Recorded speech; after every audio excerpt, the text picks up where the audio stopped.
Good noon. Sir, meron po kasi earlier this month to the Honorable Chairman, kumakalat na post sa Chinese social media platforms. And instead of just limiting yung discussion sa West Philippine Sea, parang expanded na po yung kanilang claim. Lately, their claim now is that nagsasabi na ang China ay nagmamay-ari at namamahala sa Palawan for a period of 1,000 years sa Zhenghe Island. Ito rin daw yung basis for the island to return to China. Are you aware po, sir, of this post in relation to yung West Philippine Sea issue natin? Mr. Chair? Yes, you can proceed. Yes, sir. The Philippine Coast Guard is aware of the social media post that is circulating in the different social media platforms. Mr. Chair, I think the committee secretary, just for the information of the body, is the committee secretary prepared to flash this figure 1 po? Para lang makita natin. Let's not give it dignity, we will not play the video, but just to have, para may idea lang po ang ating mga mamamayan kung ano po yung itsura nitong post. Ito po yon. Is this the same post that you're referring to, Commodore Tariela? Yes, sir. Okay. So, Mr. Chair, with your permission, I wish to bring attention to this honorable committee these screenshots showing an individual defending China's false claims over Palawan online. These comments were captured by the Facebook page Palawan Daily as part of efforts to debunk these false claims. This is a disturbing example of blatantly fake claims which are now spreading across the internet. While these claims are clearly ludicrous, there is no telling how many people may believe it or what kind of effect such belief could have. What is clear, however, is that there are individuals or entities who consciously created this content, clearly aiming to undermine our national sovereignty.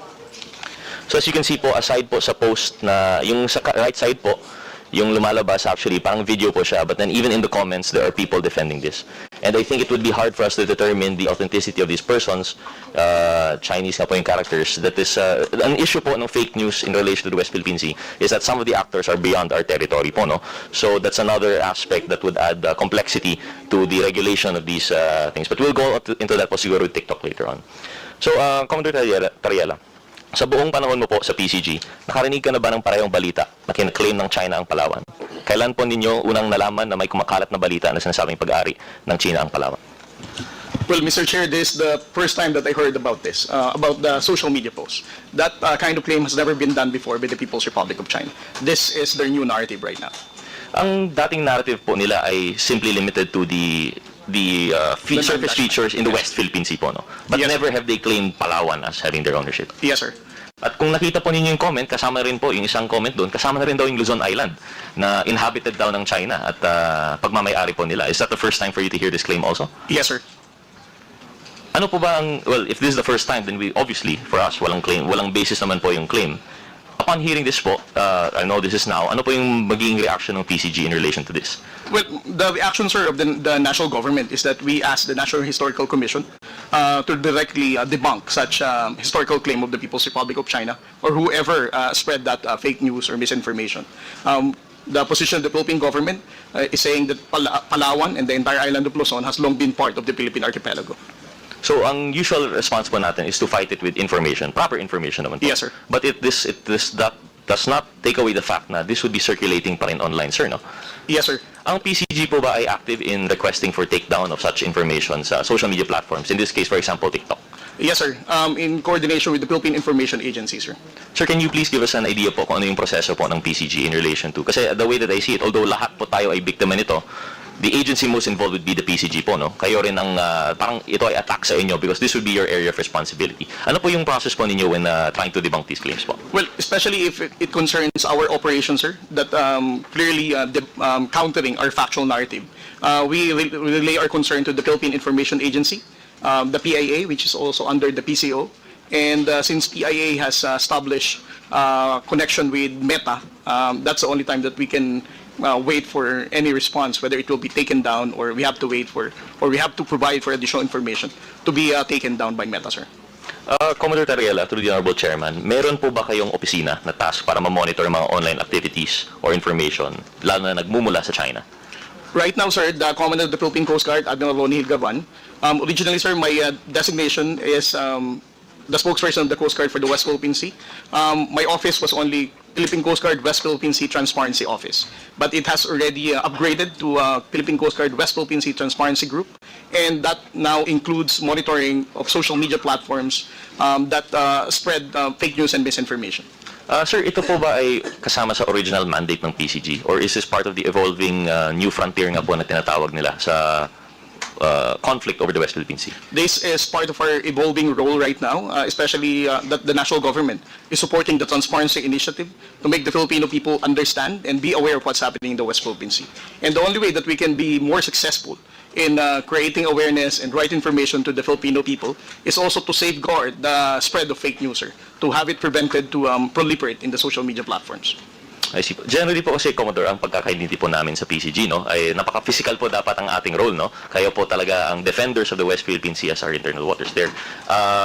Kayo po ay nandun, kayo po ay talagang watching over yung mga transgressions. Ngunit ngayon, it seems to be yung transgressions are also appearing in the cyberspace. Ano po yung epekto po nito sa ating soberenya? Kasi isa iba po, ang minsan sinasabi nila, these are just words.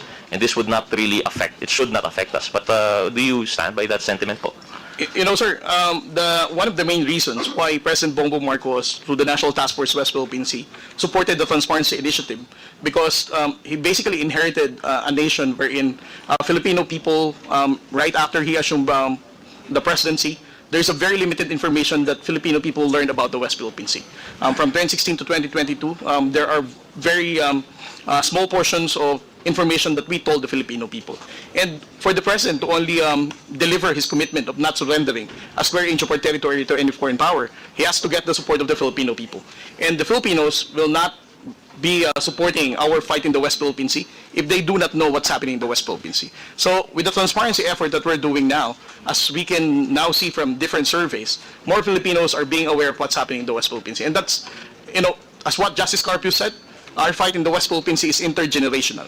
It is important for the younger generation, especially, to understand our fight in the West Philippine Sea. That's why our fight for fake news and misinformation is very important for us to sustain our fight for sovereignty.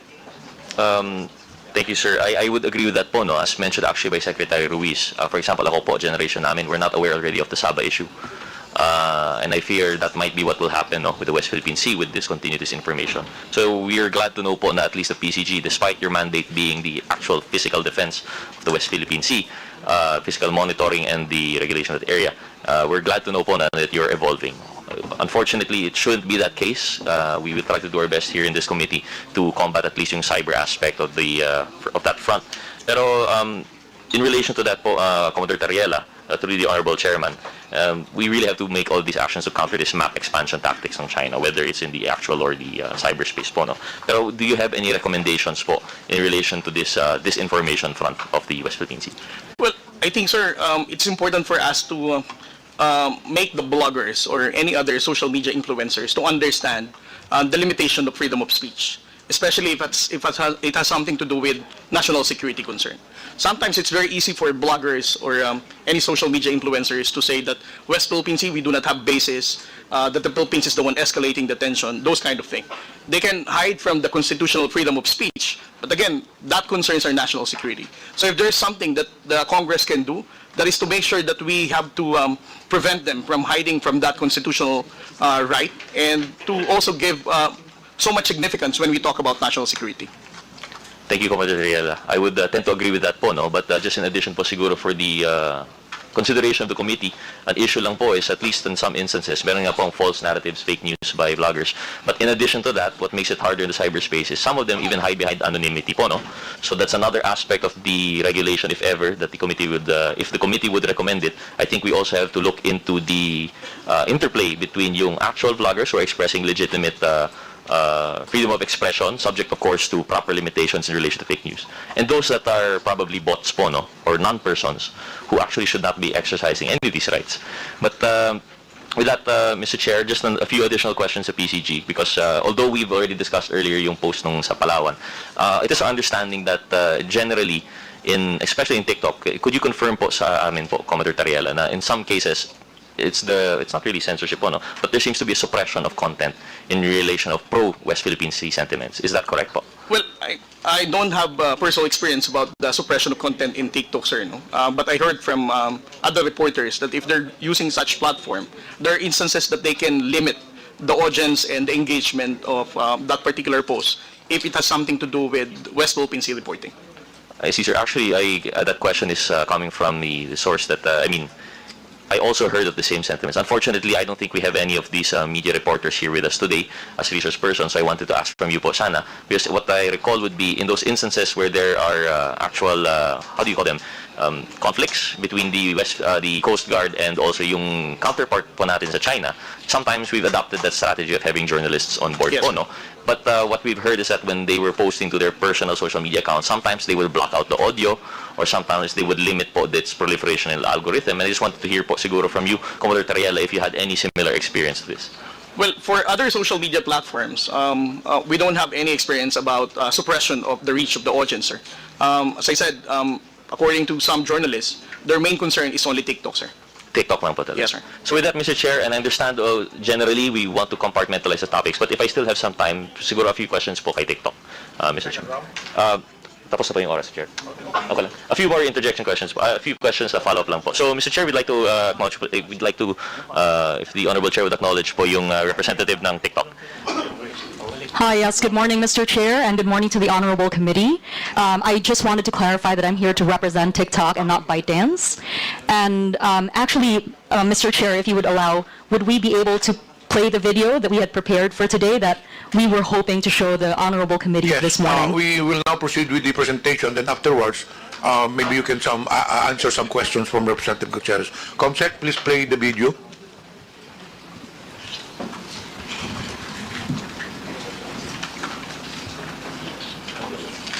May audio po. May audio po yan.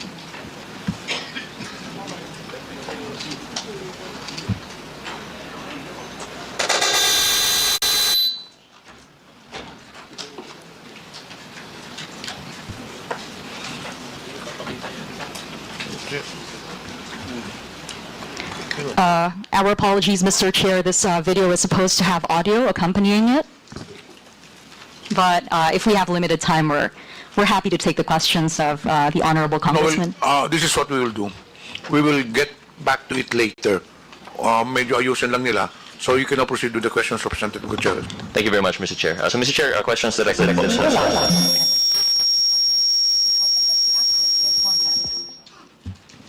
Mr. Chair, questions... While we... Yes, please proceed. Comsec, ayusin niyo muna yun. Then later on, we'll go back to it. Proceed with the questions. Thank you, Mr. Chair. So, Mr. Chair, questions directed to TikTok. So, I'm sure we've heard po, Paderna, yung ating sentiments from the PCG. Would you have any comment po in relation to the so-called, first part po, yung proliferating video with the fake news that China owns Palawan? And then the second point would be on the alleged suppression of journalist postings regarding the West Philippine Sea. Thank you, Mr. Chair. First of all, we're grateful to the Honorable Committee for having us today and giving us the opportunity to speak on behalf of TikTok. We do want to address the concerns of the Philippine Coast Guard and the Honorable Congressman here today. Actually, we do not allow misinformation that puts not just individuals at risk of harm, but we also do not allow misinformation that may cause societal harm. We have taken down posts in the past similar to these videos, citing territorial disputes, and we are happy to work with the Honorable Committee in securing links to these videos so we can endorse them to the appropriate teams within TikTok. We have already coordinated with the committee secretary to secure the links so that we can report them accordingly. Because as I said earlier, we have taken action on similar posts in the past. And we'd like to be able to get the opportunity to send this content to our teams for review. Thank you, Mr. Chair, and thank you po, TikTok, for that response. So, Mr. Chair, in relation to disinformation sources or fake news, the action on TikTok is actually more on the reactionary. Mr. Chair, we also take proactive measures, especially around misinformation that could cause severe harm. Every video that is posted on the platform undergoes a quick review by our machine technology, by our technology moderation. And that initial pass, that initial sweep of the content, often studies signals for misinformation that could be harmful. Now, we also rely on our independent fact checkers who make an assessment on the accuracy of the information on the platform on certain kinds of content. And we also rely on community reports. So user reports also assist us in spotting misinformation that violate our community guidelines. Thank you. Mr. Chair, sorry, let me just clarify po. No? While I understand that there would be these measures, for example, that you've mentioned, these community moderators and the review upon posting, this would be actually after the fact that the video is posted, correct? That's, Mr. Chair, incorrect, actually. Before a video is posted, if you notice, if anybody is familiar with the way that TikTok works, when you post a video, there's a processing time. That processing time is actually the period when the video undergoes technology moderation. Okay, so there's a, how much uptime would that be? Usually, I'm not familiar with the TikTok. I don't have precise figures around that, Mr. Chair, but rest assured that every video goes through automatic technology moderation. So when it undergoes automatic technology moderation, when a video has been reported to be a source of fake news, generally, even if through a different user there would be an attempt to repost the video, it should be flagged. Yes, sir. Let me get back to you on that, Mr. Chair, actually. But one thing that we would love to share to the Honorable Committee is that between July to September, I believe, during a period last year, we removed over 4 million videos that violated our community guidelines. 99.5% of those videos were taken down proactively, and of the remaining percentage, 98% was taken down in less than 24 hours after being reported by users. So we're quite pleased to share that information with the Honorable Committee because we'd like to demonstrate that we are doing everything that we can in terms of our moderation practices to catch posts and to catch content that violate our community guidelines. Mr. Chair, most respectfully, while we laud the attempts, the measures being taken by TikTok in relation to this, and we appreciate the numbers that are being put forward, one issue that we have really is that anecdotally that doesn't seem to be the case. For example, when we're talking about fake news in relation to China, when we see one video posted and it has been reported, we would see the same video posted by a different person. So that's why I wanted to ask if how do we ensure that a video that has been flagged for disinformation is not posted again? And quite frankly, perhaps we'd have to get cold hard evidence. We'd like to have a research person invited in this, but it tends to be that when once there is a narrative being taken by certain bad actors in relation to fake news and it's posted and they take it down, they just post it through another user. So I hope you'd understand the frustration that this committee would have in relation to the social media posts, and that's not even going into yet the issue of suppression that our journalists are facing in relation to the territorial dispute of the West Philippine Sea. So in relation to that, if we could move on, Ms. Padera, most respectfully to the Honorable Chairman, in relation to the suppression, what measures do we have? Are we aware of this suppression of postings in relation to coverage of the West Philippine Sea? Thank you, Mr. Chair, for the question. We do not suppress any content that pertains to the West Philippine Sea. We welcome the diversity of political expression, and what we can share is that if a video is muted, there is a possibility that the content may have committed a violation of our guidelines, specifically perhaps around intellectual property. That kind of action, muting a video, is typically something that we do when there is an intellectual property violation. So we want to reassure the Honorable Committee that we do not silence voices that advocate for greater awareness on West Philippine Sea issues. Thank you, Mr. Chair. I guess we are forced to take that on face value po, no? But as far as anecdotally, if I recall right, the video that was suppressed, I don't think there's an intellectual property issue. That was a coverage of yung journalist po having an altercation with yung counterparts sa China. Walang music naman na nag-play doon. In fact, nagmumurahan pa po sila. So, Mr. Chair, I guess to advance to progress this issue siguro, we can ask the Honorable ComSec to, if we may po, Commodore Tariela, if you could point us in the right direction kung sinong journalist po ito that were allegedly suppressed, we could probably invite them or communicate with them through the committee secretariat. Then we can probably have them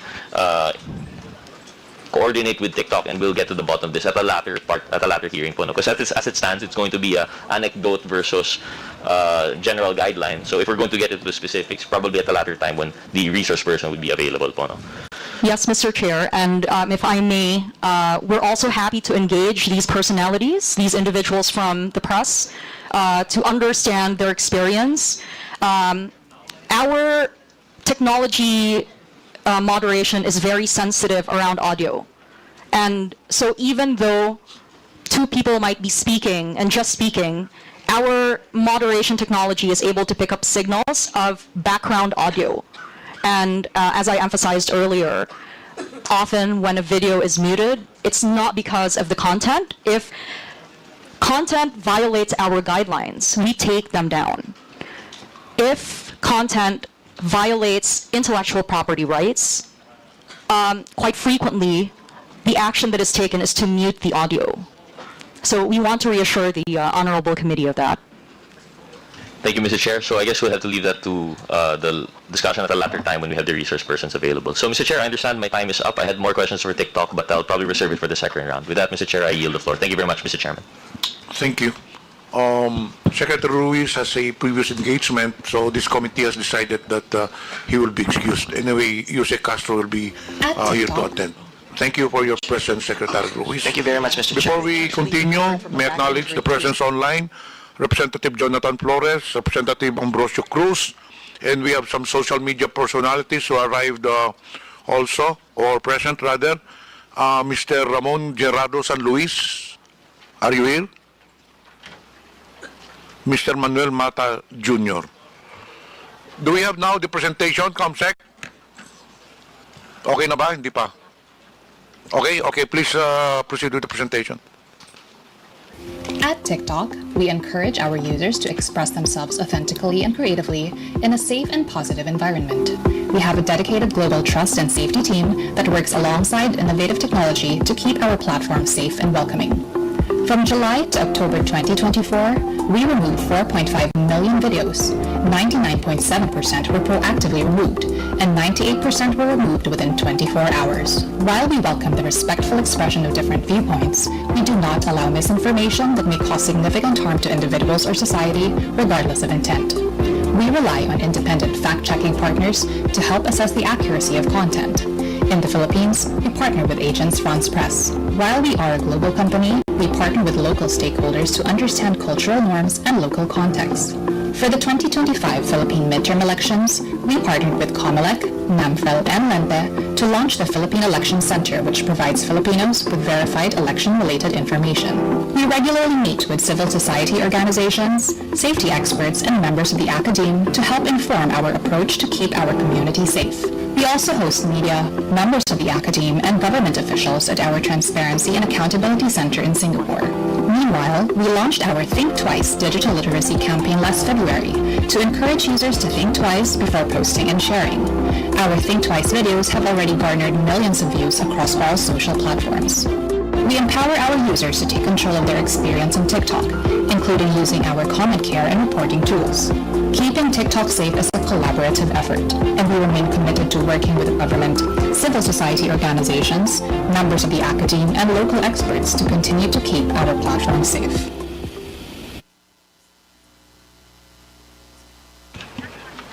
Thank you for the presentation. Do you have any further statement? TikTok? None for now, Mr. Chair. Thank you so much. We'll proceed with the next interpolator. May I recognize Representative Jude Asedre? You have the floor. Mr. Chair, before I proceed to my interpellation, may I be allowed to make a brief manifestation? Good morning, dear colleagues, Mr. Chair. Today we gather to confront the troubling and complex reality of our times, the spread of fake news on social media, and the powerful role that repetition plays in shaping what people believe. It has been said that repeat a lie often enough and it becomes the truth, a phrase widely attributed to Joseph Goebbels, the propaganda minister of Nazi Germany. While those words come from a dark chapter in history, they reveal something deeply psychological and disturbingly relevant today. Modern psychologists would call it the illusion of truth effect. When people hear something over and over again, whether it's true or not, they begin to believe it. Repetition creates familiarity, and familiarity often masquerades as truth. In today's digital world, this effect is supercharged. Social media platforms, algorithms, and virality amplify repetition at unprecedented speeds. And at the heart of this ecosystem are individuals, influencers, who shape the opinion, values, and even the beliefs of millions. That influence carries weight, and with that weight comes responsibility. I believe, Mr. Chair, this hearing is not about silencing voices. It is about understanding how truth and lies compete in our public discourse, and what role social media influencers play in tipping the balance. If truth is repeated more often than lies, even by a margin, say 51 to 49%, then truth can prevail. But if lies dominate the feed, even well-intentioned citizens may find themselves misled, manipulated, and misinformed. So today, we have the opportunity to ask tough questions. We seek accountability, and more than that, we call for a shared commitment to making truth more visible, more frequent, and more powerful than the lie.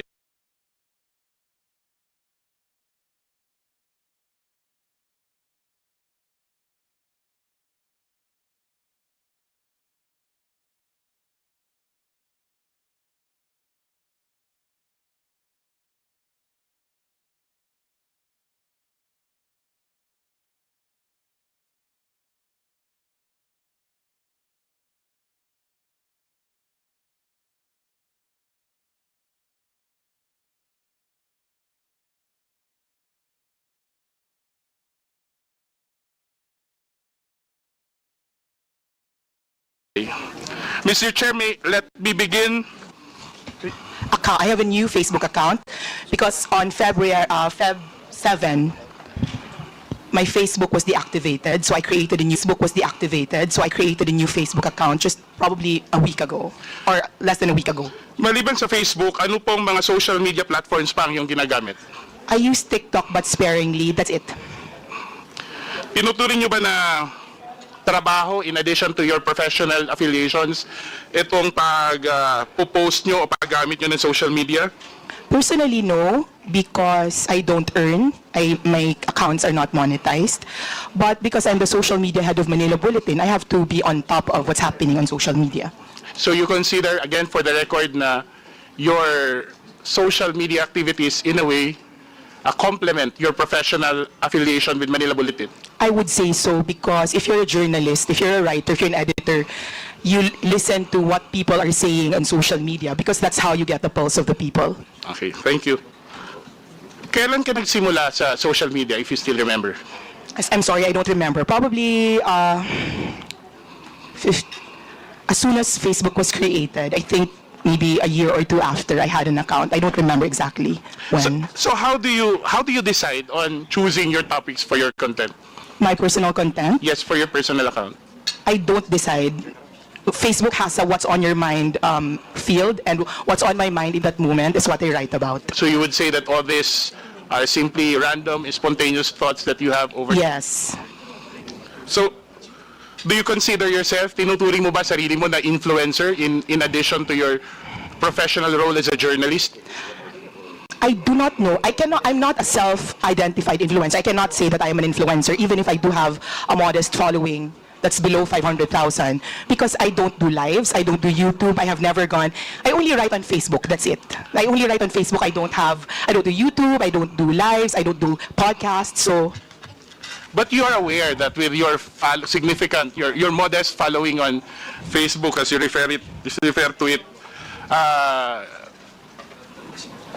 gives you a considerable audience to your postings. Are you aware of that? Not more than the others. Yes, I do have a modest following, but not more than the others. But I'm not in the level of Thinking Pinoy, Sasrogando Saso, at Maharlika. I could still go around. I could still go around, not recognized by people. So no, I'm not an influencer because people don't know me, but I have a voice. Let's put it at that. I have a voice. But then again, I'll bring back the question. Are you aware of the volume, the size of the audience that are listening, are reading your posts? Yes, because the measure is the likes, the number of likes. So sometimes, I believe, syempre, I don't have proof of that, but in my previous Facebook, I believe that I was shadow banned. So my likes in my 480,000 Facebook was around 5,000, maximum 10,000. Now, this is a new account, and I don't think I've been shadow banned yet. I can reach as many as 50,000, even 100,000. So this is the new account. 50,000 for a single post?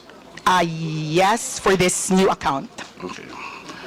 Mr. Chair, I just want to put on the record that to put everything in context, that the resource person on many occasions, several instances in her previous account, and I'm not so sure because I haven't seen the current accounts, have actually written about this representation, has made posts against this representation, but I will take the heed, the advice of the good Congressman Marcoleta that we politicians, public servants should not be onion skin, and I will make sure that I'll be as objective as possible with my questions.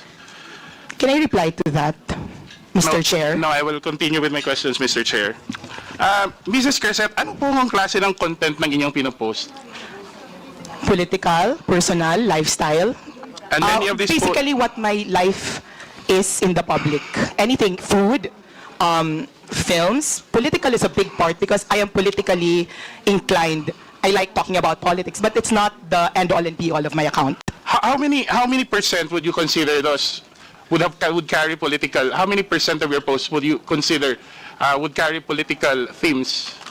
In my old account, probably 70, 80%. I'm not sure. I don't measure it's spontaneous. I don't set out to I don't have a quota.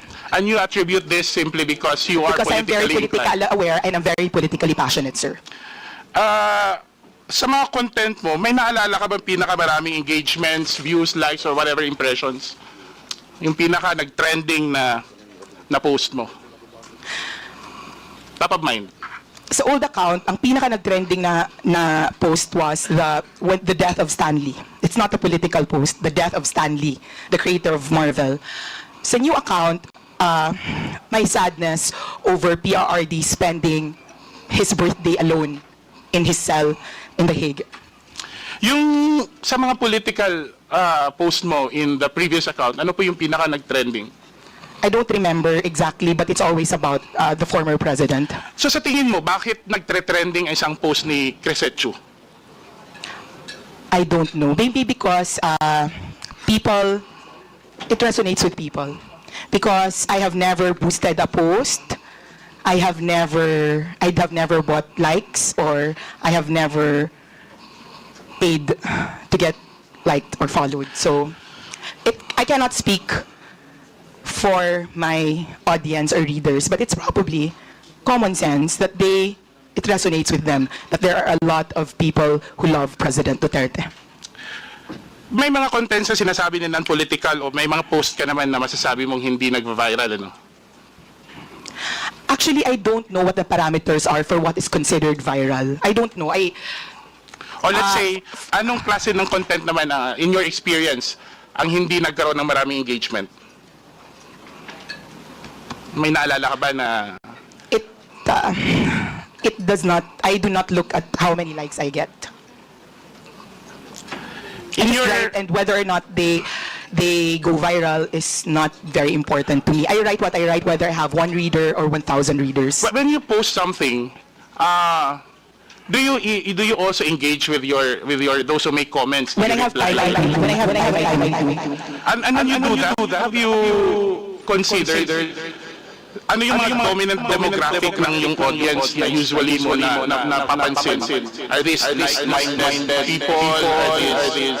Mr. Chair.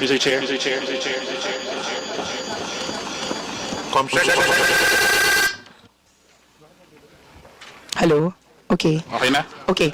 So, I assume that, as with any page, you attract like-minded people. So the reason they're on my page is that they read me because they think I think like them. So even and it's not just political, even if you have pages for hobbies or entertainment, the people who go to your page are the people who like reading that sort of thing.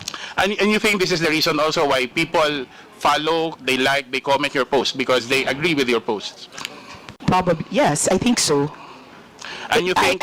But just to clarify, I also have people who go to my post just to oppose what I say. So it's not as if it's an echo chamber. It's not. Because there are people who go to my page and there are people who are trolls. And when you look at their accounts, those are new accounts, locked profiles, and they say the same thing. So it's not there's no echo chamber in today's social media because there are trolls on pages and there are people who oppose what you say. It's good that you pointed that out, but let me ask, do you think in your engagement with those who are posting, with your post, you think that the content of your post actually influence the minds of other social media users? Have you ever found yourself quoted, reposted, shared in other social media accounts? Yes, they are. But I always maintain that they would not be reading my page if they were not already feeling or thinking what I'm feeling.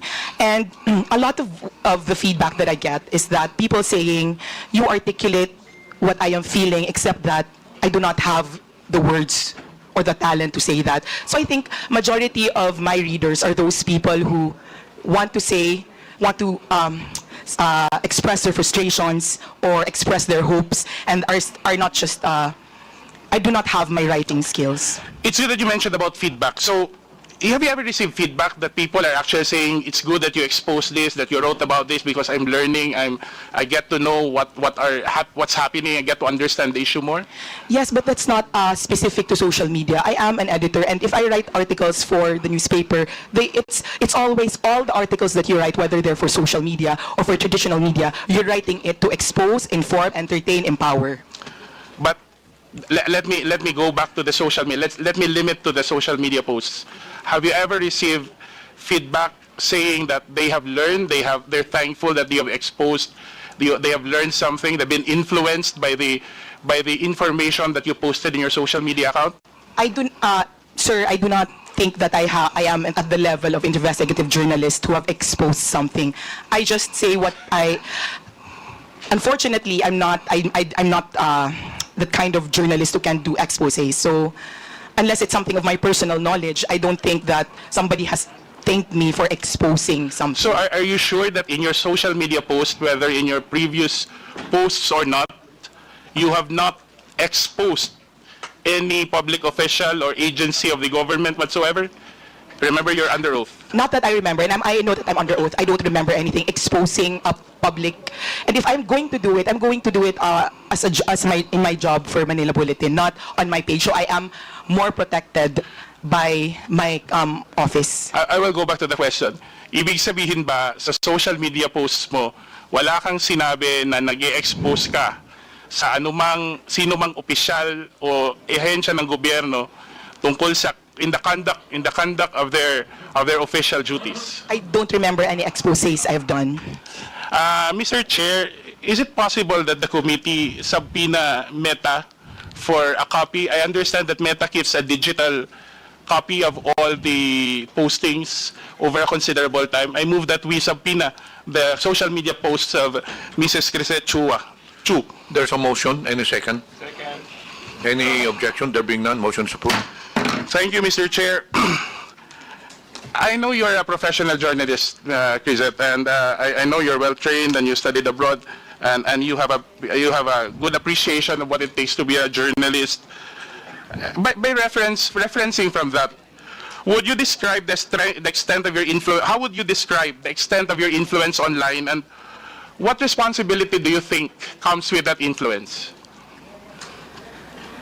I am I'm not comfy with the idea that I am responsible for something because I just write. As I said, I'm very careful before all these things. Before, sir, Mr. Chair, before I was included in the top 40 vloggers, fake news, Pogo funded, I have never spoken my politics. Not on YouTube, not on Facebook. I just write. So I don't feel like I am an important political commentator. I write what I feel, but I'm not one of those people na people will think about because I have discussed it. I have engaged with other people. I write what I say. I write what I think, and that's it. Sometimes I answer the comments on my page, but that's the limit of my political conversation. So if you're going to ask me what I think my influence is, then I cannot answer it. Maybe it's better to ask other people if they're affected by what I write and if they feel like I influence them. Earlier you mentioned you have a following right now of how many? About 250. 250,000? Mm-hmm. And in your previous account, how many? 480,000. And then in your average impressions for every post is around 10,000, if I'm not mistaken. That's the number you said earlier. In my new page, in my old page, about 5,000 to... In your new page? About 10,000. 10,000 in per my new post. page. Don't you feel any responsibility to speak the truth and what's factual. Yes, I speak my truth. I'm under oath. I mean, So, what yes, I'm I saying speak is, my truth. don't you think having such a number of following with that influence, let me call that influence, that a certain degree of responsibility comes with it? Of course, there's a responsibility. That's why I use my training in journalism to make sure that nobody can ever call me out and say it's fake news. I can make mistakes, but they're not glaring mistakes. And they're still going to be, I'm still going to have the same opinion from the So, same Mrs. mistake. Preset, you stand by saying that you are faithful to your journalistic training in the course of determining or choosing the content, the tenor, and the language of your post. Yes or no? Sorry, can you please repeat that? Do you stand by your statement saying that you make sure that you're faithful to your journalistic yes, training sir. in I terms make sure of, that in terms as of far as let me continue first. In terms of the content, the language, the demeanor with which you make your postings. as far as I can, as far as I'm knowledgeable, I post what I feel. Maybe at the moment, maybe when I'm very angry, I post some things that are more inflammatory than when I'm more calm. But basically, those are my feelings. So, so sir, there will be times that I will be more angry And towards the one postings, politician over Mrs. another Preset, time. I'm still going to be angry at them. Let me ask a question. So you mean when you speak something inflammatory on you post something inflammatory on your Facebook account, you don't mind whether people will be influenced by those inflammatory statements or not? Those are my opinions, and I believe I have very intelligent readers, so if they think that I am lying, they can call me out. If they agree with me because they've used their own eyes, then they can investigate for themselves. Those are my opinions. Those are what I feel. If I say I don't like this person, I stand by it. So you don't really mind if people, as a journalist, don't you feel that there's a need for you to... I do not use my Facebook page. I do not identify myself But there. earlier you mentioned that you make sure that you apply your journalistic training. Meaning, I make sure I don't lie. Meaning, I make sure that I do not, even if I am inflammatory, even if I'm angry, it's still not a lie. I'm just more angry in one post than I am in another post. My degree of feeling changes per post, but the content will not change. If I'm angry at one person, it can be because I'm angry at one person, and the next post, I'm still angry at them, but not as much.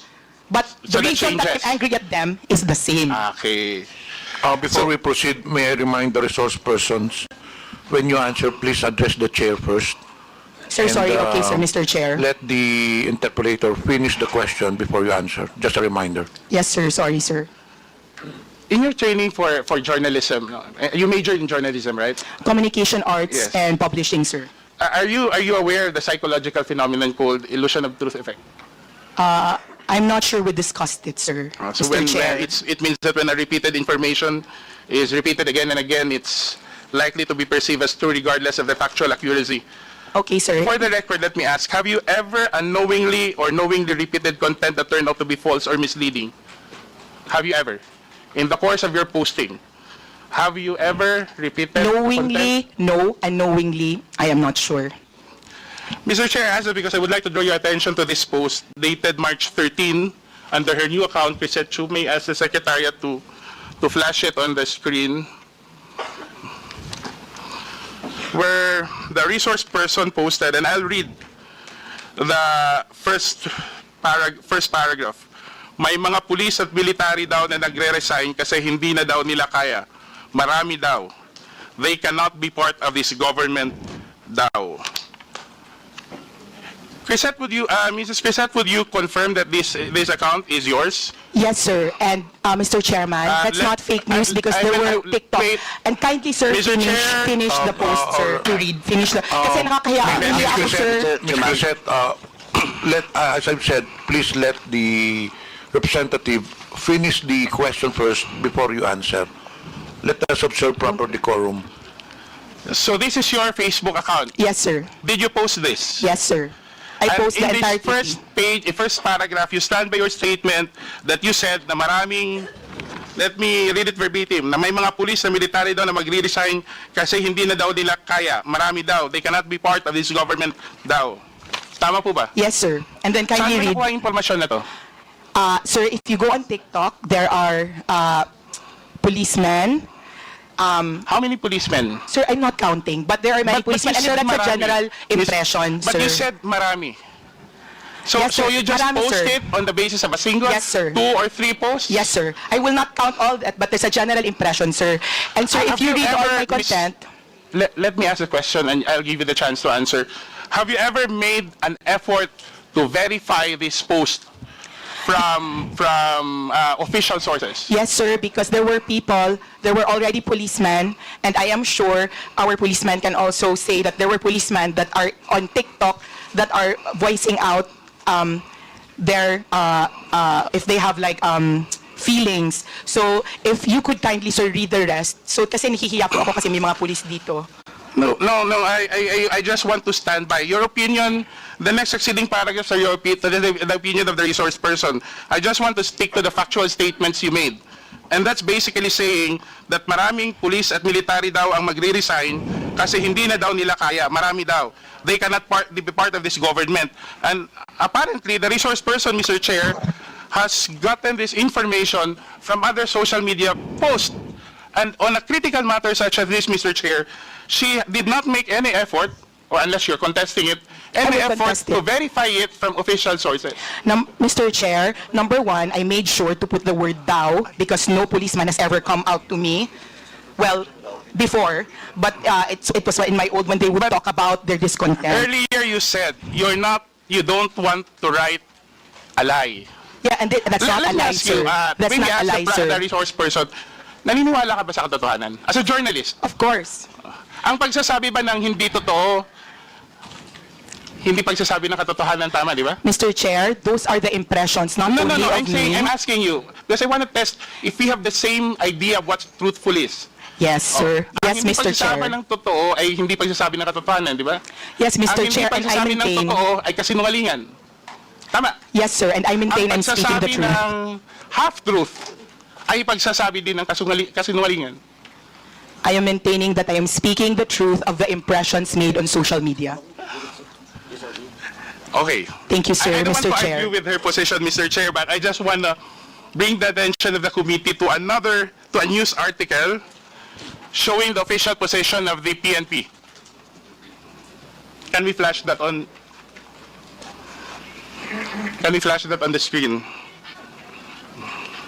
Comsec, please flash the content.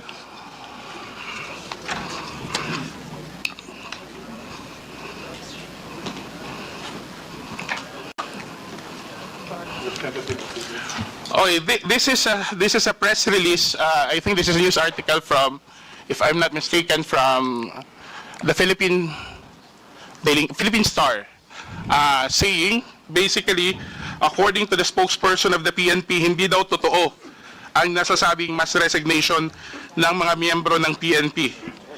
Tiyak po ang pagkakasabi na walang isang miyembro ng PNP ang nagbitiw mula sa kanilang posisyon pagkatapos ng pagka-aresto ni President Duterte.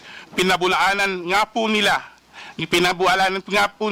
ang ilang partikular na mga post at larawan na kumakalat sa social media tungkol dito.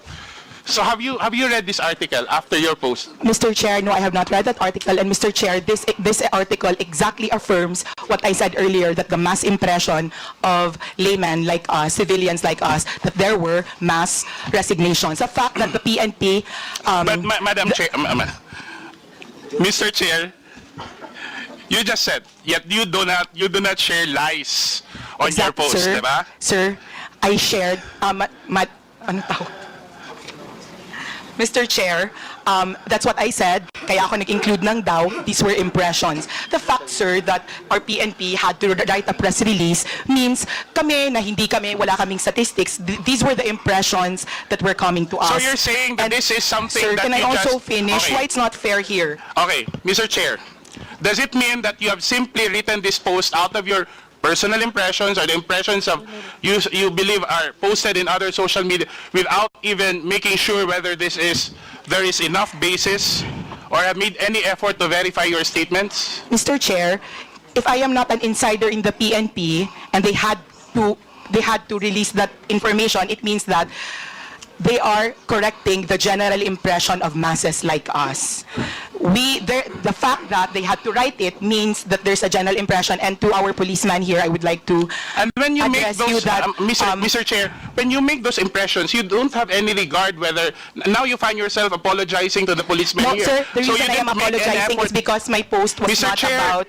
Mr. Chair, can I Point of just order. please give me time to explain? Because it's been talked, Ms. sir, Crisette, kindly... in accordance with our rules, as I've said earlier, this will be the third time that I'm telling all the resource persons, let the interpellator finish the question first. And in fact, if I impose the rule strictly, resource persons can only speak until I recognize you. Thank you, sir. Kung pwede lang patapusin nyo yung tanong bago kayo sumakot para hindi tayo magkakagulo rito. Babalikan ko yung tanong ko. Thank you, Mr. Chair. Mr. Crisette, sa dami ng followers ninyo, in putting out information or posting items such as what has been presented before this committee, are you saying categorically that you do not feel any responsibility for the weight and for the consequences of your posts? Can I answer now? Yes. Okay. Mr. Chair, I am saying that I am merely writing about what I see as the pulse of the masses, which is that they were afraid that there were policemen. That's why also I am very careful that I said daw. And to our honorable policeman, I'm not apologizing because I wrote that. I'm apologizing because you don't know the context of what I wrote. And what I wrote was, please don't resign. Because if you really want to make a difference in our country, you can best do it from the inside. It was not a condemnation of people who were resigning, but a reminder that if you're given a rare opportunity to change something that you do not like, do I it think, Mr. from the Chair, inside. I think, Mr. Chair, the resource person is not answering the question because we want to focus solely on those first two statements, which I think carries a significant weight. Yung pagsasabi na maraming pulis ang nag-resign at nagbibitiw. Whether it's daw or what, we're presenting a scenario that could be harmful even to national security. And in fact, if you ask me, personally, there should have been legal consequences for this. I don't know. We have a representative from PNP, so we can hear from it. Mr. Chair, do we have somebody from... Yes, General Torre, can you please answer? Mr. Chair, General Torre, have there been any incident of massive resignations following the arrest of the former president? If the qualification for the word massive, sir, is more than the normal, then there's none, sir. But there are regular resignations, but it's not connected to this issue, sir. Thank you, Mr. Chair. What I'm trying to point out, Mr. Chair, is kung hindi ang isang social media influencer or somebody who uses social media doesn't feel responsible for one's postings, no? At even doesn't consider that whatever effect it may have on the minds of many others na nagbabasa o nakakabasa dun sa mga posts niya, I think, Mr. Chair, we're treading in dangerous ground here. Kasi clearly, an audience of 10,000 per post is no small following. And I think, whatever the circumstances are, it's incumbent upon those who use social media to take responsibility for their postings, especially when such matter actually affect national security and affect our society as a whole. And I think in this case, this is something that we should carefully consider, especially that the resource person, Mr. Chair, in many of her posts, have actually made accusations, criticism, or exposés about public officials, about public offices and agencies.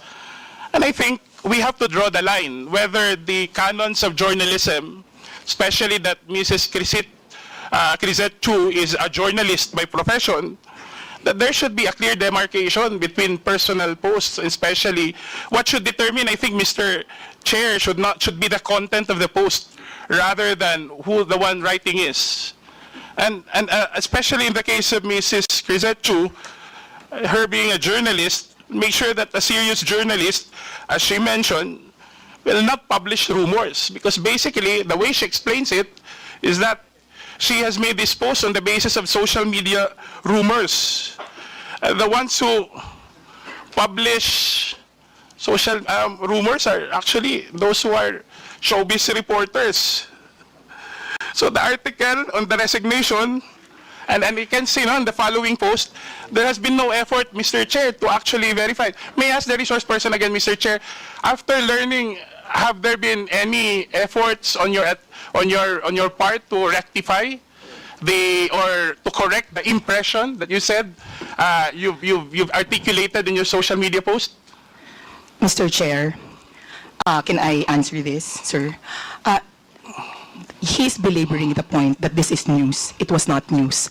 The reason I said daw was that it was not news, but for me, that if this was true, and you could read it in my post, if totoo ito, please don't do it. I did not say, you can make a difference, you can make a distinction if you were trained in journalism between establishing something and saying, if this is true, please don't do it, and announcement, many policemen have resigned. That's the difference.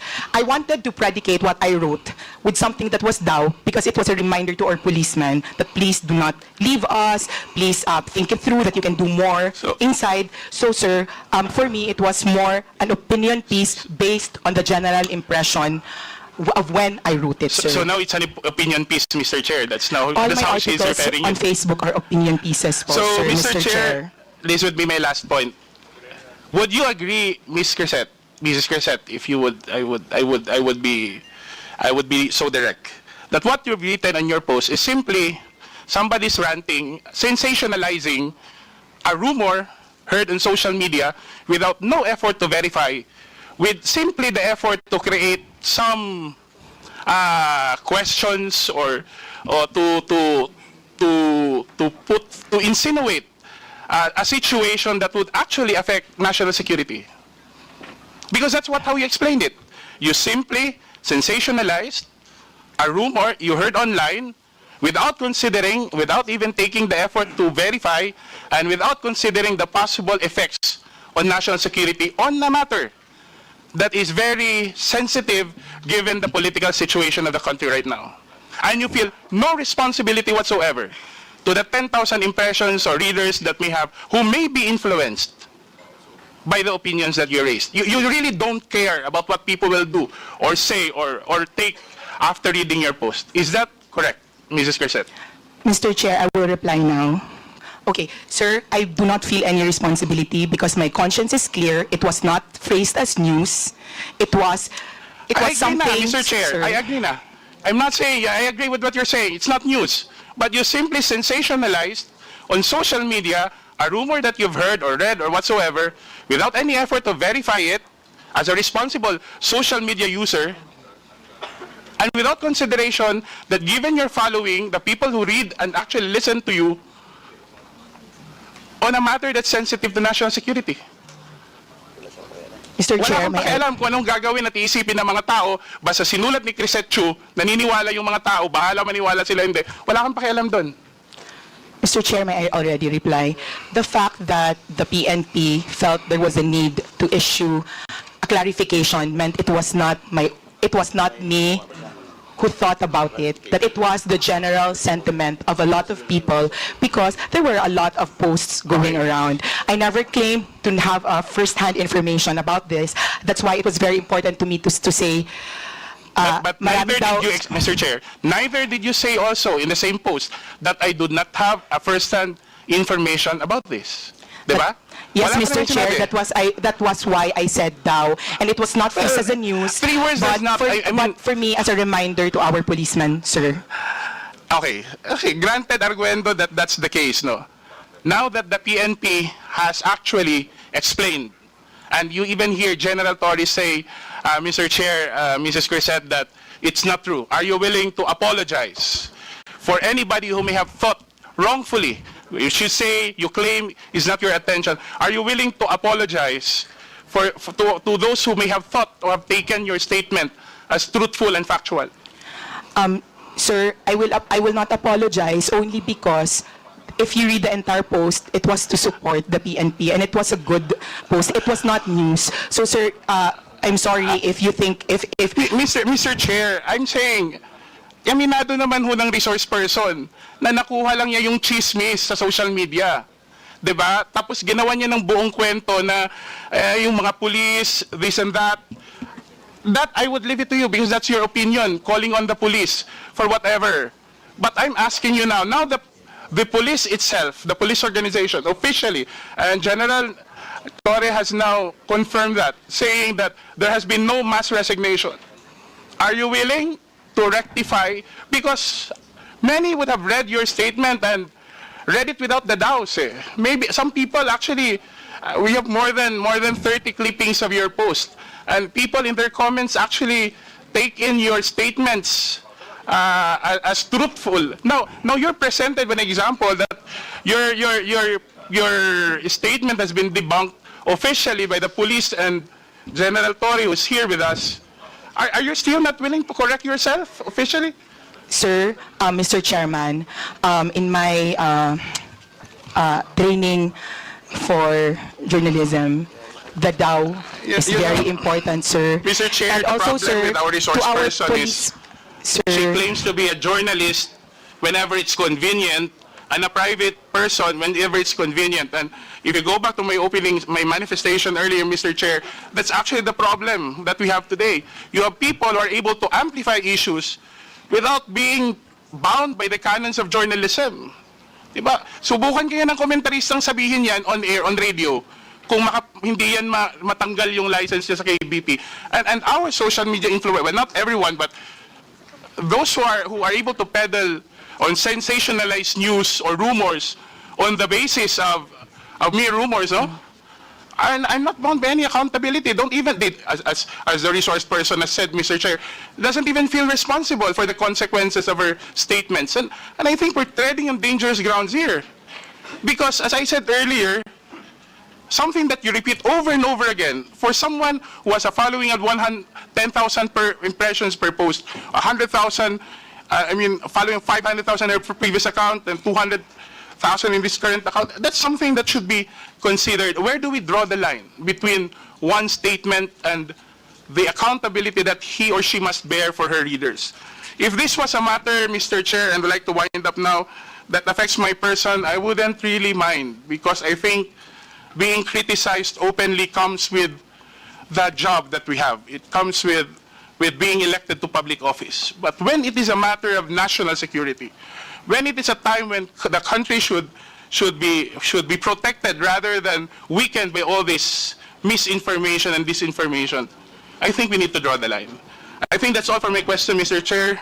Thank you very much. Mr. Chair, respectfully po, this is what I would like to say, is why a lot of people are afraid to speak out and are afraid of this Mr. hearing. Chair, Kasi yun po yung sinasabing prior restraint na parang natatakot kami to speak out. Because, sir, people are watching us. The Filipinos are watching us. And Mr. I know Chair. they're not stupid, sir. They know what Mr. Chair, we mean by wait. DAO, what we say by Ms. Crescent, DAO. why? Do you feel threatened now? Yes, sir. Are we- Yes, sir, because, sir, may I, yes, sir, I think feel there are threatened many now, people sir. here. I don't think we are harassing you. Sir, not you, sir. Mr. Asidra, sir. Because, sir, may I just share that we have a history because we are both from Leyte. Anyway, And- yes, sir, and I have been Mr. a Chair, vocal critic, sir. Mr. Chair, if Ms. I may. Crescent, I think Representative Asidre has already finished his Thank you, sir. interpolation. Sorry, so sir. maybe Mr. Chair, I already said in my opening statement that whatever she posted many things about me, but I would not discuss that. But I think criticisms like that, however unfair it is, comes with the territory of public service. But for someone to comment on national security, for an issue that affects our country, I think that's when you draw the line. I don't think this is about silencing anyone. I don't think this is harassment, because why would you feel harassed when you believe that you've been saying the truth? Because no amount of harassment can ever drown the truth. But if you've been using such power and influence to sensationalize, to influence, to manipulate adversely, without taking even responsibility for what you said or wrote, I think that's not silencing someone. That's just putting it right where personal responsibility should be upheld. And that's it, Mr. Chair. Before we continue, the chair would like to acknowledge the presence of our senior deputy speaker, Aurelio Dong Gonzalez Jr. And online, we have Honorable Marie Escudero, Honorable Mitch Cayon, and Honorable Dan Fernandez. The chair now recognizes Representative Benny Abante for his interpellation.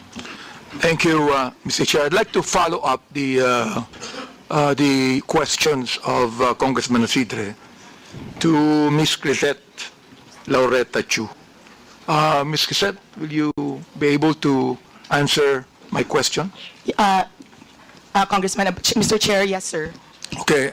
I don't know if Ms. Crisette actually wrote something about me. No, I don't remember doing that. I don't remember her saying things against me. Have you ever made a statement against me, Ms. Crisette, at one time? I'm not sure, sir, but I'm sure I've been hurt by some of the things that the Quadcom during the time of... Mr. Chair, you said you have been hurt. Yes, Why sir. are you hurt? Because, sir, Are you the ones being investigated? Why are you hurt? no, sir, because I'm a supporter, and I just want to be honest, sir. It's not- Mr. Chair, what I'm saying is this. You are not being investigated. I'd like to ask a question. Why are you hurt? Sir, Mr. Chair, I will just answer honestly. For example, if you are a supporter of a certain politician, as I'm sure your supporters in your district in Manila know, if somebody you love or support is attacked or investigated, it hurts you. But, sir, I'm just being honest because I don't remember that I said anything about you. I'm just saying that I'm sure that maybe there were... I'm not sure, sir. I'm sorry. I don't think I've said anything bad Mr. about Chair, you. I will not belabor anymore on what she said about me, no? But I just would like to reiterate what Congressman Jude has been saying all along. You said, you're a journalist, right? Yes, sir. Okay, I'm not a journalist. Yes, sir. And you said a while ago that you write what you feel. Am I right? On my Facebook, sir, not on my job. Yeah, you said. You write what you feel. Am I right? Yes, sir. Okay. Now, I do not need to be a journalist to write what I feel. Am I right? Yes, sir. All right. So why do you always say you're a journalist? Because they asked me, sir, what I do. You were not asked about being a journalist. You said it, that you are a journalist. Now, Sir, being a journalist, Mr. Chair, binanggit mo yung daw. Is that what you feel? Or are you trying to say now that that is what the masses feel? Mr. Chairman, that's what the impression I got from the social media platforms. The like TikTok. impression Yes, sir. that you got. We call it social media impression, sir. Well, I'm quite ignorant with the social media impression, Mr. Chair. But what I'm saying is this. You said that you write what you feel. Now, when you said daw, na maraming nag-resign na mga pulis, daw, all right? You were not writing what you feel. You were actually writing what you think the masses feel. Am I right?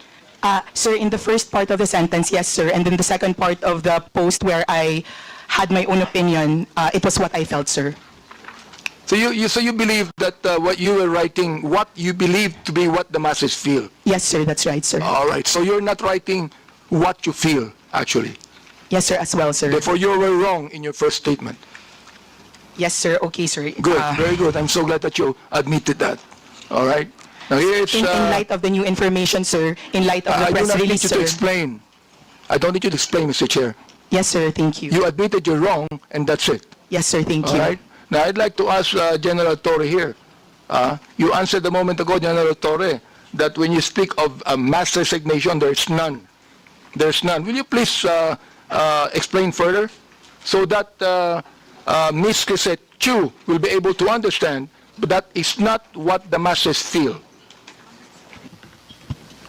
Well, there's really nobody on record who filed their resignation, sir, just because of the Duterte arrest, sir. There's none on record right now, sir. Do you believe that, Ms. Crisette? Do you believe the statement of General Torre? Yes, sir, because he has the insider information. I believe him, sir. Would you now please write something about that?